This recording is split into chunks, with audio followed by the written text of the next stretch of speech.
Hello, magandang umaga. Tanghali pala. Magandang tanghali. Papunta naman kami ngayon. Ang ruta naman namin ngayon is papuntang Kalinga, Apayao. So ito yung way namin papuntang Kalinga, Apayao sa utol kong bunso.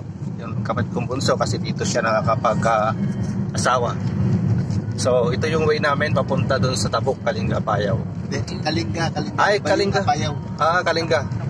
Dito, gagan tayo. Diretso, diretso yun. Tabuk. Di ba yung Tabuk nasa loob ng Kalinga? Oo, Kalinga. Oo. Kasi kapag iba yung Kalinga, iba yung Apayao. Iba ba Sa yun? kabila yung Apayao. Kahiwala yun. Nahiwalay na pala, sorry. Ito mga bukid-bukid naman dito. Ang kukunan natin, ang habang bukid dito sa may Tabuk, Kalinga. Ito, iba naman ang kasama ko ngayon. Yung kapatid ko pa rin, saka yung asawa niya. Ayan, kaway-kaway kayo dyan. Oo. Ayan. So, pasyalan namin yung kapatid naming bunso dito sa may Tabuk, Kalinga. Tabuk ba sila, Bibit? Hindi, Kamalog. Kamalog. Pinumpok. So, lalampasan pa natin tong Tabuk, ano? Oo. So, lalampasan pa namin ang Tabuk. So, ito, nandito na kami sa may Tabuk na kami. Kanina pa kami umalis sa Tuguegarao.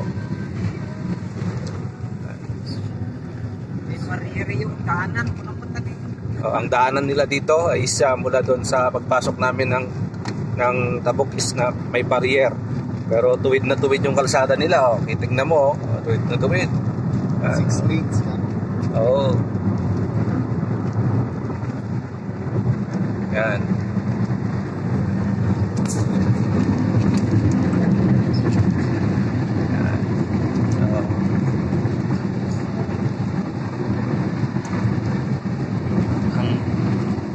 Ayan, mga ibig sabihin, ngayon pa lang sila nagtatanim ng bukid, no? Bagong tanim yung kanila. Yung iba wala pa nga, nag-aararo pa lang. Yung iba may tanim na. Hinto kaya tayo makipagtanim.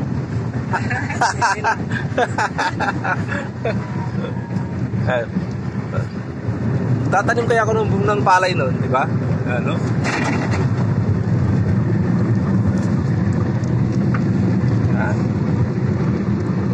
So,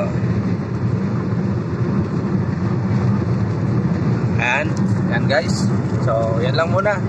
Mamaya na lang ulit. Pag nandito na kami, pag nakarating na kami po dun sa bahay ng utol namin, yung puso namin. Mamaya na ulit. Salamat. Magandang araw.